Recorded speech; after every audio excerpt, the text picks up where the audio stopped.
In today's world, pretty privilege is a term that gets thrown around often because we all know that beauty opens doors. But it's another privilege that perhaps is more powerful: skinny privilege.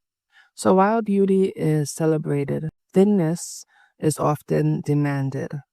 Society doesn't just reward attractiveness, it rewards a specific kind of attractiveness, one that aligns with not being fat. And those who don't fit into this body ideal will find themselves marginalized, regardless of how pretty her face looks. So, in this video, let's talk about why skinny privilege often trumps pretty privilege and why thinness or skinniness will allow any woman to hold more cultural and economic capital than her being conventionally beautiful or pretty alone. The first thing is that society equates thinness with discipline and self control. I just said to someone today, I'm not attracted to fat men, and it behooves me when plus size women want a certain type of man while being overweight. Now, these relationships can happen, never say never, but the chances are slim, no pun intended. And the reason I've never been attracted to fat men is because it does show a lack of discipline. Um, and as women, especially since a man might pass away before you, it also indicates something about a man in terms of his ability to take care of his health. Because often we as women, we cook for men, um, check up on them in terms of their doctor's appointments and so on. And so if you see a guy as fat, maybe subconsciously I'm thinking, okay, that's more work. But if you see someone that is fit, you know that he's doing his part to take care of himself. Anytime a man or woman in a relationship has health issues, it's the partner who had to take care of them. And most people want to be with someone healthy. I'm not talking about if someone has a disease beyond their control. I'm just talking about being fat because you overeat. So, whether it's fear or not, thinness is perceived as a marker of self discipline and control.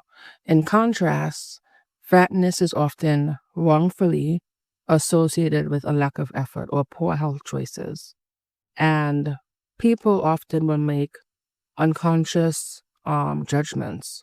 A pretty face may turn heads, but a thin body signals to many people an entire lifestyle of discipline, which people respect and often reward in professional and social spaces. And the reason I used the word wrongfully earlier is that sometimes it's not a lack of effort because you may be working out and eating healthy, but um, generally, that is the assumption people are going to make. Now, studies back up in terms of um, overweight women are more likely to be perceived as less competent.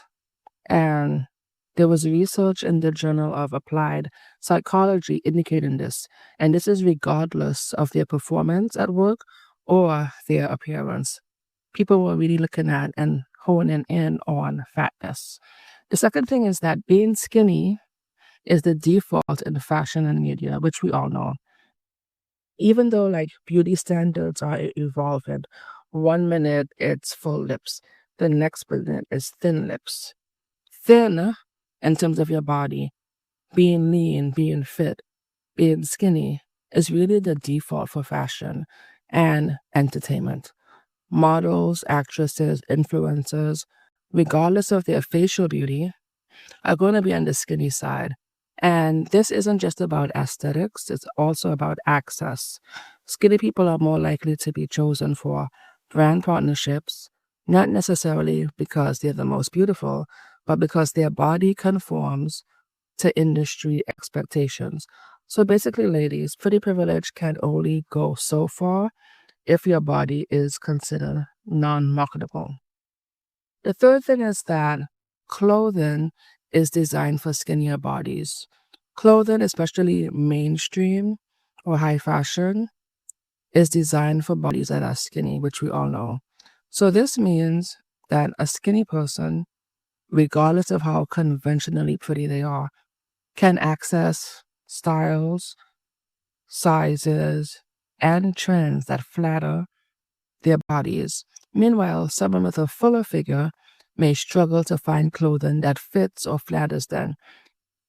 Again, even if the face is beautiful. So this adds to someone's skinny privilege because you're allowed to look good, quote unquote, more easily just because you could find um, a greater degree and more clothing range. Another thing is that being skinny is universally marketable, while beauty is culturally subjective. So, what one culture finds beautiful, another might not. A woman in the Caribbean or in Thailand or in New Zealand, um, people have different aesthetics, and within these cultures, there are different markers of beauty. So that is subjective and it varies around the world. But anyone who's lived in more than one location um, know that in terms of appearance and body, people are going to notice the women who are fit or who are thin. So we know that there are preferences for racial features, skin tone, your hair, depending on where you live. However, women with more fit bodies have a global standard of being desired, especially in Asian and Western media. And this makes skinny people more broadly accepted and admired in a way that transcends cultural boundaries. Being pretty might make you desirable in one context to the opposite sex, but being skinny tends to make you, as I said, marketable everywhere. The fifth thing is skinniness is associated with health, even when it isn't. And I say even when it isn't because just because you're skinny, it doesn't mean that you're healthy. But people are more likely to think someone who is skinny or thin is healthier than someone who's fat. And one of the most ingrained um, societal beliefs is that thin equals healthy. And this leads to preferential treatment in the workplace and in social settings in general. So, while someone might be facially beautiful, their body size could lead others to make negative assumptions about their health, their lifestyle, or even intelligence, none of which applies to the thinner person. The sixth thing is that skinny privilege can grant social invisibility, and that's a privilege. And what I mean by that, because it might sound counterintuitive, is that thinness allows you to blend in. Because thin people, they get to move through public spaces without as much judgment or scrutiny.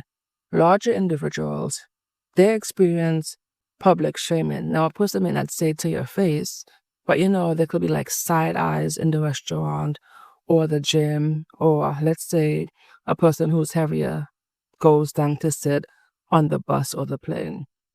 Being thin, even without being particularly attractive, like if you're thin, but you're not like particularly attractive, you still have like this freedom from public policing because people aren't going to make negative judgments about your body per se if you're like in the McDonald's line. Whereas if you're fat, people are wondering, like, why are you at McDonald's?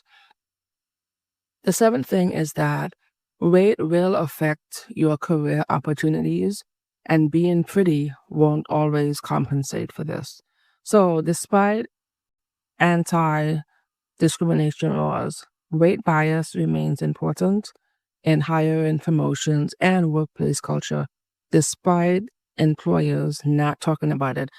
I mean, they're not going to say to an employee, you're too big. But overweight individuals are less likely to be hired, and they're more likely to be paid less and less likely to be promoted, even if they're attractive. In fact, being pretty but overweight can reinforce stereotypes that actually hurt more than help you. because you're kind of viewed as wasted potential. And you could Google, and there's a couple of studies in terms of fat phobia in the workplace or people getting promoted just because they're thin. So that's why I'm including this as point number 7. And the final point is that pretty privilege is conditional. Again, culture, where you live and so on. But skinny privilege is institutional. And what I mean is that the level of pretty, it could change according to like certain conditions, your age, how you wear makeup, plastic surgery, fillers, those kind of things. But skinny privilege is institutional because it's linked to many things: fashion, work, even transportation. Like, for example, getting on a plane, being able to fit in the seat. These institutions make things and favor skinny people. So while a woman may focus on her face, I want to remind my audience not to neglect the health of their bodies. If you know you have excess weight, live your life, but begin to make healthier food and lifestyle choices.